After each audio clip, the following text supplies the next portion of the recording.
Bismillahirrahmanirrahim. Assalamualaikum warahmatullahi wabarakatuh. Alhamdulillah, wassalatu wassalamu ala rasulillah wa ala alihi wa sahbihi wa mawala. Amma ba'du, subhanaka la ilma lana illa ma'allamtana innaka antal alimul hakim. Allahumma 'allimna ma yanfa'una wanfa'na bima 'allamtana wa zidna 'ilman wa hudan ya rabbal alamin.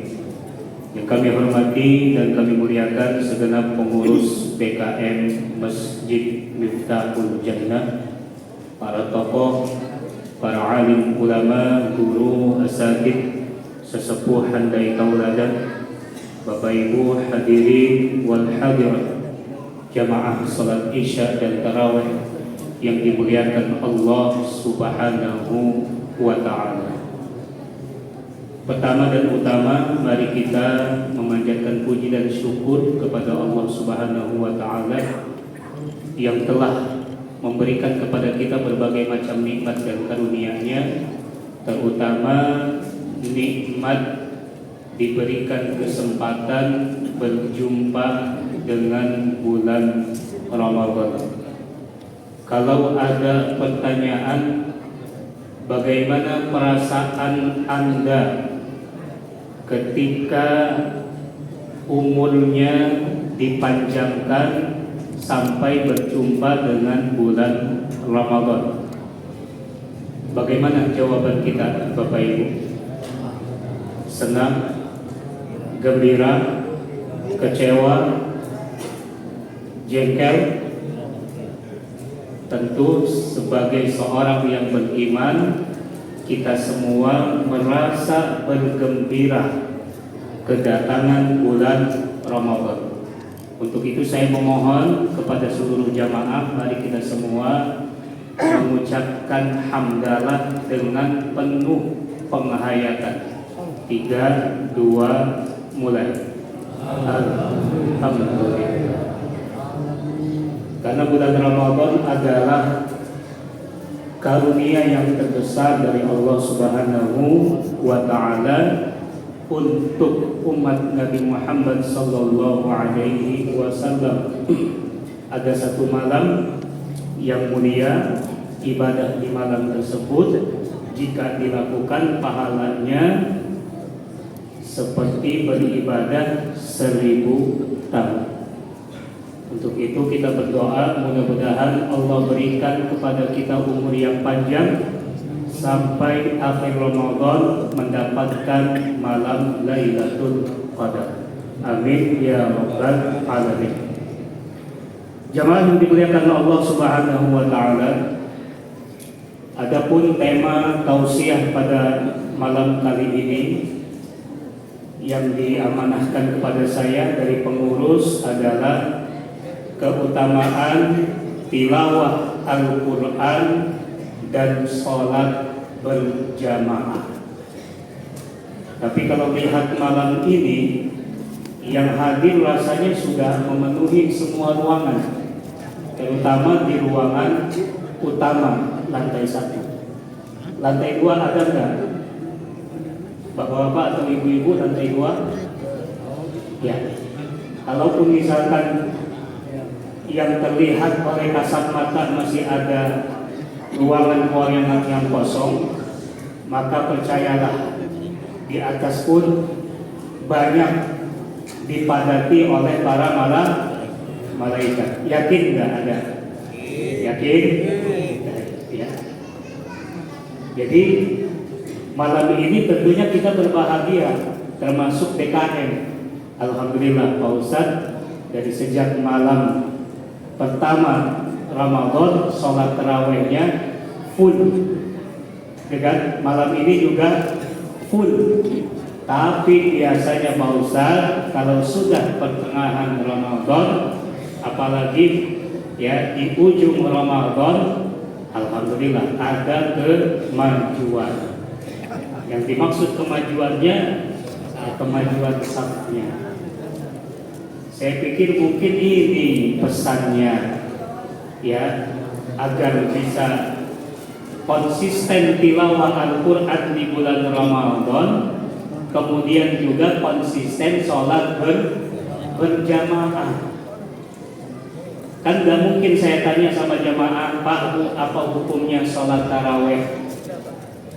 Apa hukumnya? Sunnah mu'akkadah, bukan wajib.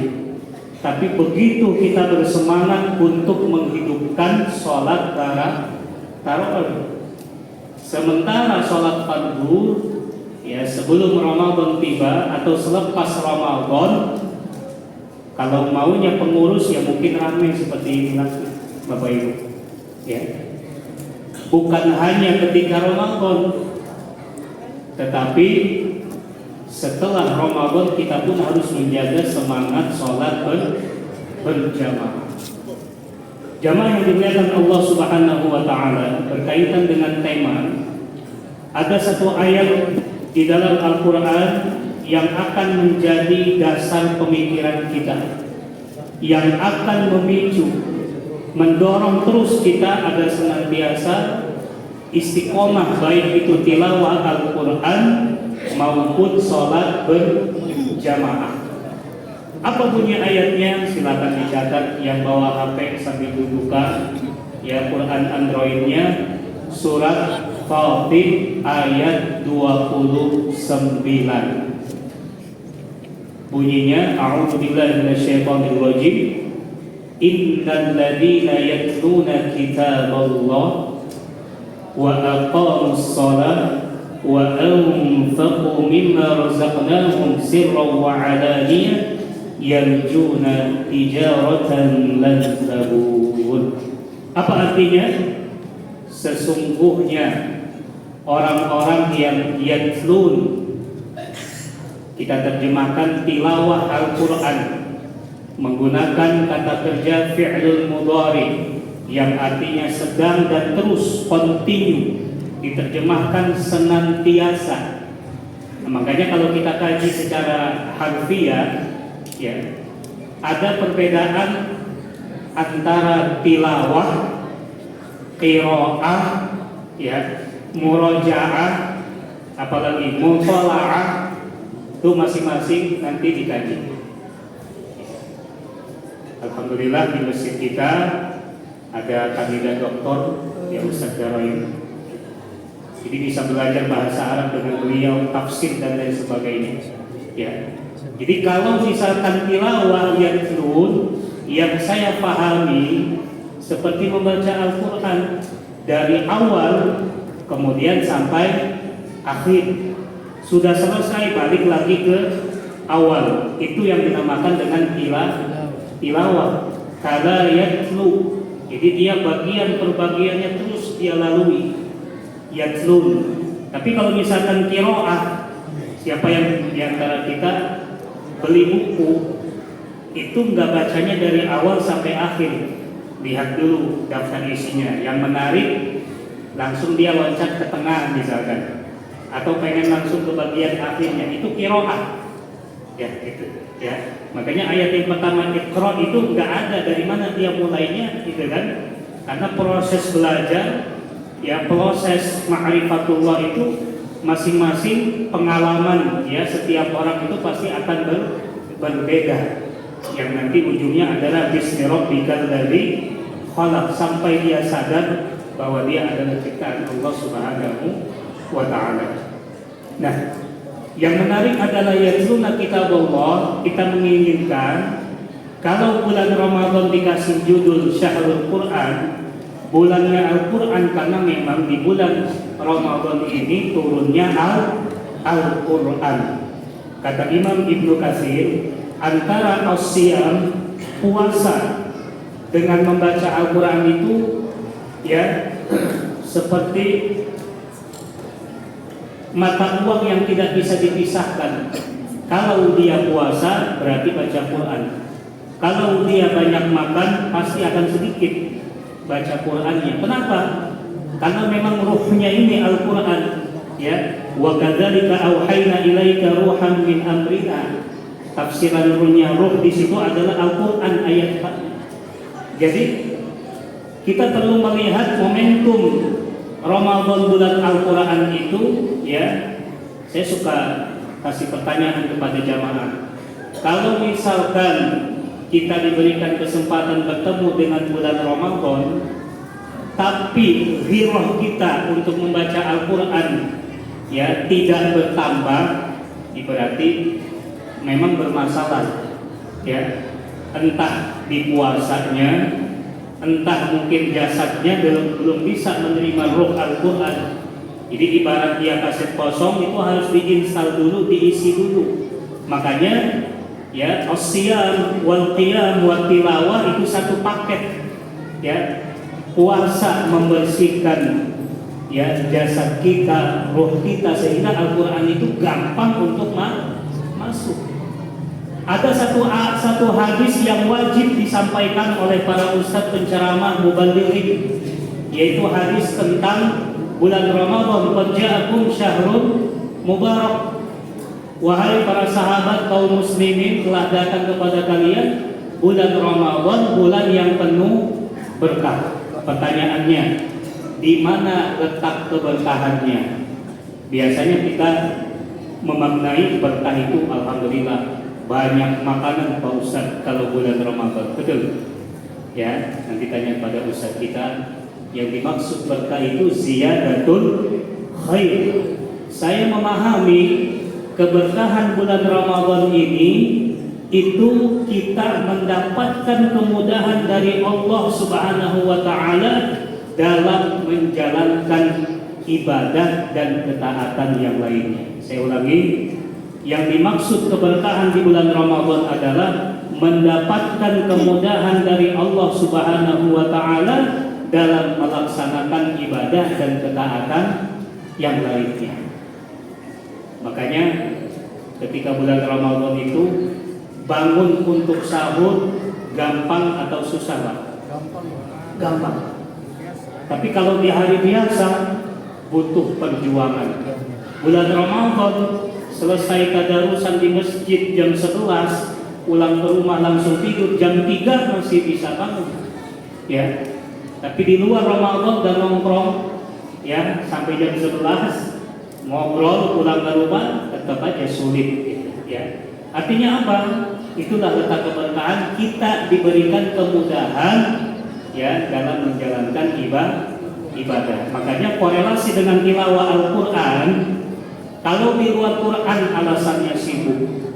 Ya di luar Ramadan alasannya sibuk, banyak kerjaan, capek ya dan lain sebagainya, nggak sempat baca Al-Quran minimal 1 ain kata guru kita, ya kan?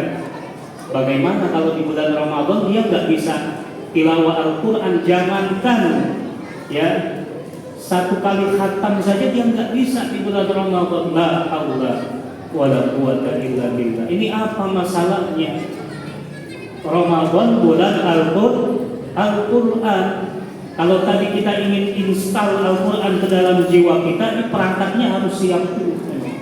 Ya, kalau kita ingin mengambil mazhabnya Imam Malik, ya, di bulan Ramadan ini beliau tinggalkan seluruh aktivitas mengajar, fokus ibadah, fokus membaca Al-Quran. Kalau Imam Syafi'i di bulan Ramadan khatam sebanyak 60 kali. Ini saking cintanya beliau dan memang paham tentang keutamaan membaca Al-Quran. Iqra'ul Quran fa innahu ya'ti yaumil qiyamah syafi'an li ashabihi. Baca Quran, insyaallah akan menjadi syafaat bagi kita nanti di yaumil akhir, akan menjadi cahaya di alam kubur yang akan menemani kita. Untuk itu ya kita harus mulai kembali menanamkan ghirah kita kepada Al-Quran, memberikan perhatian yang sangat besar kepada Al-Quran. Kalau Ramadan tahun lalu masih belum ya cinta dengan Al-Quran, coba tahun ini 1447 Hijriah. Kalau di masjid belum ada program taksin tajwid, halaqah khusus untuk Al-Quran, apalagi sekarang sudah gampang sekali bisa belajar secara online, bisa private dan lain sebagainya. Dengan kemudahan teknologi ini harusnya pun kita semakin mudah untuk berinteraksi dengan Al-Quran, baik itu memperdalam tilawahnya, bacaan secara tajwidnya, ataupun bisa mentadaburinya. Yang kedua, wa aqamus shalah, yaitu mendirikan sholat. Ada yang bilang beda Pak Ustaz antara melaksanakan dengan mendirikan sholat. Kalau sholat tarawih kita begitu bersemangat untuk berjamaah dilakukannya di masjid, yang seharusnya lebih kita utamakan juga sholat fardu lima waktu berjamaah di masjid. Kan kalau kita kasih tahu umat, Pak Bu, sholat tarawih itu sunnah, boleh juga kalau dilakukan di rumah, Tapi karena kita ingin mendapatkan pahala berjamaah, apalagi dia selesai melaksanakan sholat tarawih ikut juga dengan witirnya, maka dia akan mendapatkan pahala seperti menghidupkan seluruh malam full, Jadi harus selesai sampai sholat witir. Ini formasinya sudah benar, sholat isya, kemudian ceramah, tarawih, kemudian ditutup witir. Di masjid lain ada yang sholat isya, sholat tarawih, kemudian tausiah. Akhirnya sebagian jamaah pulang. Alasannya apa? Nanti malam mau nambah sholat tahajud. Witir adalah sholat penutup, Akhirnya dia dengan dalil seperti itu pulang, dia tidak dengarkan ceramah, dan kehilangan kesempatan sholat berjamaah, sholat tarawih dengan imam sampai witir. Insya Allah di sini nggak begitu saja, sampai witir. Karena memang mau pulang juga tanggung ceramah dulu, Ini cerdas juga pengurusnya, biar nggak pulang. Bapak Ibu yang dimuliakan Allah Subhanahu wa Ta'ala, saya tidak perlu panjang lebar menjelaskan keutamaan membaca Al-Quran, keutamaan sholat fardu berjamaah, tapi mungkin hanya beberapa yang bisa kita jadikan pegangan. Keutamaan sholat berjamaah disebutkan dalam hadis sahih, sholatul jamaah tafdulu sholatul fardhi bi-sab'i wa 'ishrina darajah. Jadi sholat berjamaah itu pahalanya lebih baik, lebih utama daripada sholat sendirian. Diberikan ganjaran sebanyak 27 derajat. Dalam riwayat lain 25 derajat. Saya baca keterangannya dalam kitab Fathul Bari, kok bisa beda 25, 27. Ini kalau kita ibarat ngasih hadiah, itu kan kadang dilihat seberapa berat dia upayanya untuk sholat berjamaah. Misalkan sholat subuh dan sholat isya itu kan butuh perjuangan, makanya ini yang dijadikan satu tanda atau ciri orang munafik. Ada yang mengatakan 27 yang itu subuh dan isya, 25 sholat yang sir. Ada juga yang mengatakan kan harus adil kita kasih hadiah, Adilnya di mana? Kalau yang dekat rumah masa mau dapat 27, Jadi kita kasih yang jauh 27, Tapi makna yang lain ini yang tentu lebih afdol. Yang dimaksud 25 atau 20 derajat adalah tingkatannya, Jadi kalau misalkan kita kerja di perusahaan A gajinya 1 juta, kemudian perusahaan B gajinya 27 juta, Bapak Ibu pilih yang mana? Jobnya sama, kerjaannya sama, yang dipilih 27 juta. Begitu juga dengan sholat jamaah. Ini hadisnya udah sahih, udah jelas. Bahkan setiap langkah kita menuju masjid, langkah pertama diampuni 1 kesalahan dan diangkat 1 derajat. Masya Allah. Ini luar biasa sebetulnya. Bahkan tidak sedikit di antara orang-orang soleh terdahulu, mereka ada yang sholatnya itu selama 40 hari belum pernah melihat punggung jamaah yang lainnya. Apa maknanya? Dia selalu berada di saf pertama. Bahkan seorang tabi'in mengatakan, sebelum muadzin datang saya udah duluan datang. Masya Allah. Ya, ini kayaknya khusus yang sudah pensiun, ya mau kemana lagi? Ya udah habisin waktunya di masjid. Kemudian hadis yang lain menyampaikan, ya salah satu yang ingin mendapatkan naungan di antara naungan Allah Subhanahu wa taala di hari kiamat, ya disebutkan wa qalbuhu mu'allaqun bil masajid. Ya terjemahan secara harfiahnya hatinya mu'allaq. Apa artinya mu'allaq, Ustaz? Tergantung. Jadi ngegantung hatinya di masjid. Pernah lihat daging yang tergantung di pasar-pasar itu yang digantung. Ini kan kiasan sebetulnya, ya. Apapun kegiatannya, dimanapun engkau berada, sesibuk apapun engkau, pada akhirnya ketika azan berkumandang, hatimu akan selalu terpaut dengan masjid. Jadi yang namanya dikatakan orang soleh itu bukan hanya di masjid saja sebetulnya. Pedagang, oke. Yang lain pekerja kantoran, silakan. Tapi begitu azan dikumandangkan, dia akan segera bergegas menuju masjid. Itu maksudnya sebetulnya. Hatinya terpaut dengan masjid. Ada jamaah yang begini, Pak Ustaz, mohon maaf, sekarang saya udah gak mampu lagi ke masjid karena kondisi fisik, kakinya udah sudah bisa mampu lagi untuk pergi ke masjid. Apa jawab saya? Nggak apa-apa, sholat di musola yang terdekat, ya.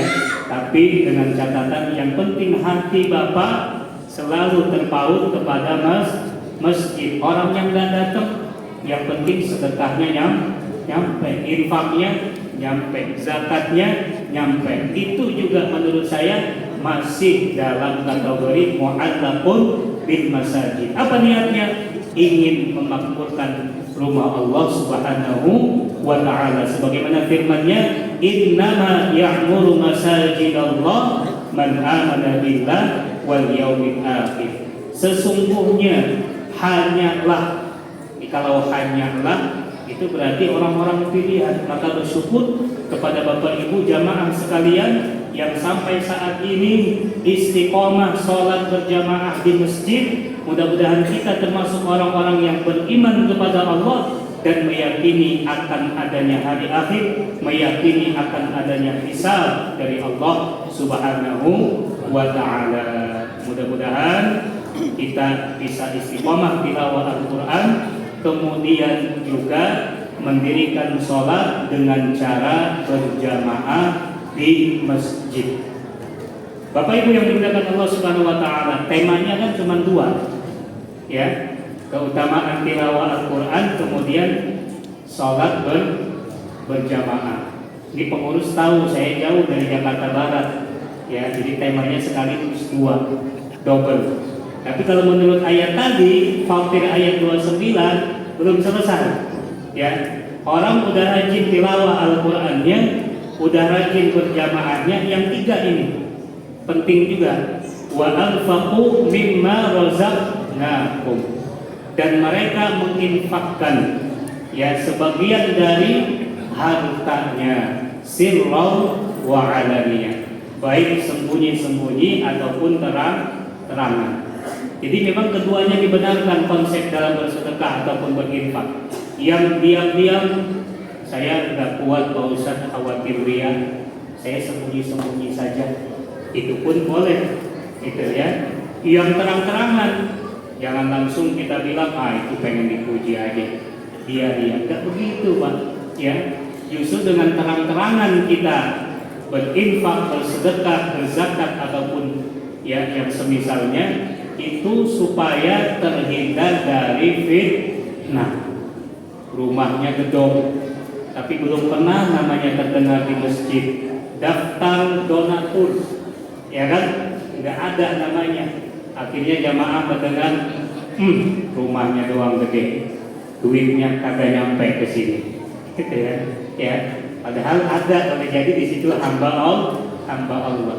Yang mau terang-terangan boleh juga, sebutkan namanya supaya terhindar dari fitnah. Kalau masalah urusan hati, ikhlaskah atau dia riya dan sebagainya, itu urusannya dengan Allah Subhanahu wa ta'ala. Jadi poin yang ketiga yang namanya sedekah, ya, kalau kita kaji dari sisi bahasanya itu diambil dari kata sedekah yasduqu, ya, yang artinya benar atau membenarkan. Makanya disebut Abu Bakar As-Siddiq karena beliau membenarkan peristiwa Isra Mi'raj yang mungkin itu di luar nalar, ya, nggak masuk logika, tapi beliau yakin yang Isra Mi'raj itu benar. Begitu juga kebenaran keimanan seseorang itu dibuktikan dengan bersedekah.